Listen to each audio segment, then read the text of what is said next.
Welcome back. Odds are you have probably seen a viral dance video like this one on TikTok by now. And even if you're not on the wildly popular app, those videos infiltrate the internet. In fact, this one's branded by TikTok, but our producers found it on Twitter. But do the dance originators, and often creators of color, get the proper credit for what they put out on the app? Well, not always.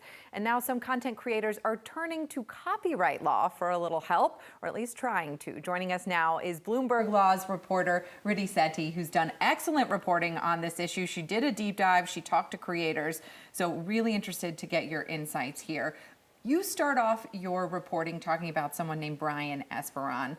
Who's Brian? Right, so Brian is a dancer. He started dancing when he was 8 years old in Guam, and he's been dancing ever since. He actually created the very popular dance to the song WAP by Cardi B and Megan Thee Stallion. And his dance went viral, but he didn't get the amount of credit that other people got for his dance.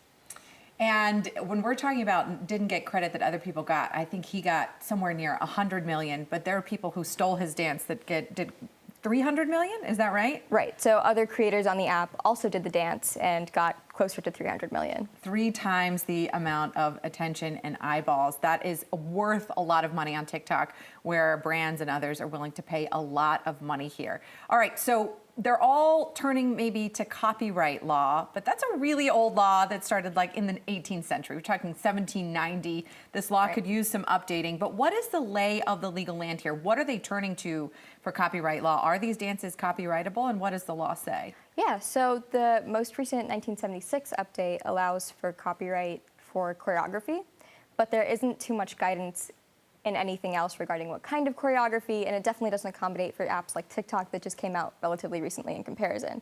So for a lot of these creators, it's sort of a gray area as to whether or not they're going to be able to actually copyright their dances. Right.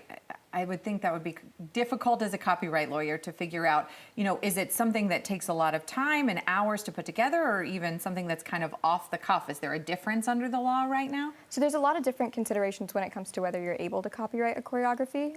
Some of it is how often or like how simple the step is, how long the clip is it too short to be copyrightable, is it too simple to be copyrightable, is it a building block for other dances. So there's a lot of different considerations that attorneys are still trying to navigate, given that there isn't too much guidance under the law.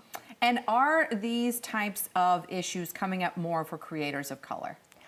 I would say that the issue of not getting credit is coming up more for creators of color. So for a lot of these creators, they're not getting the same opportunities that other people would get because they're not getting the representation on the apps, and so they're turning to copyright more. And in that, the question of whether they're going to be able to copyright their dances or not arises. And now looking ahead, what is TikTok saying about this? Yeah, so TikTok has been very active in trying to sort of support these creators.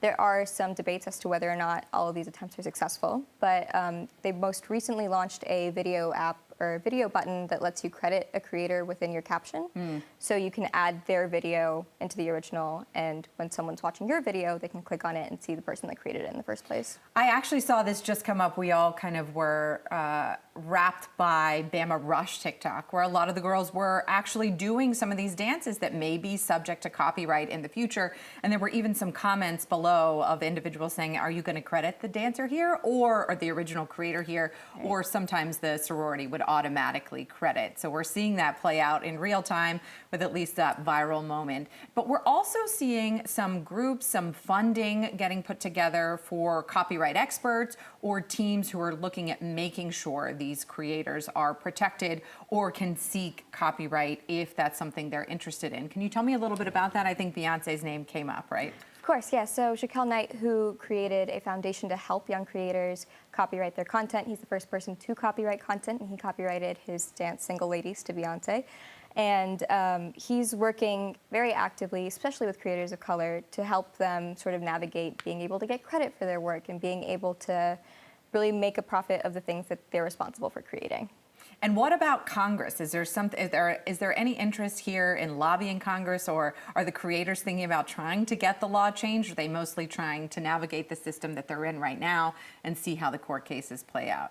I think for the most part, a lot of these creators don't consider the legal aspect. A lot of the people that I talked to said that until they were approached by the Knight Foundation or other attorneys trying to help them, they didn't know that copyright was an option, and they didn't know how they could go about protecting their content. So I think Congress might be a little bit of a far step away, but they are definitely trying to notice and trying to take steps to protect themselves now. Yeah, it sounds like it's a battle that's going to be playing out in the courts for now, or at least in lawyers' offices and law firms as they strategize on how to take on this new era of social media and copywriting dance. Well, thank you so much for doing this reporting, for talking to us about it and sharing with us your knowledge and insight.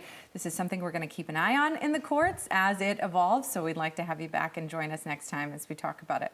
Of course, thank you so much. We've got much more coming up on In the Courts. Don't go away.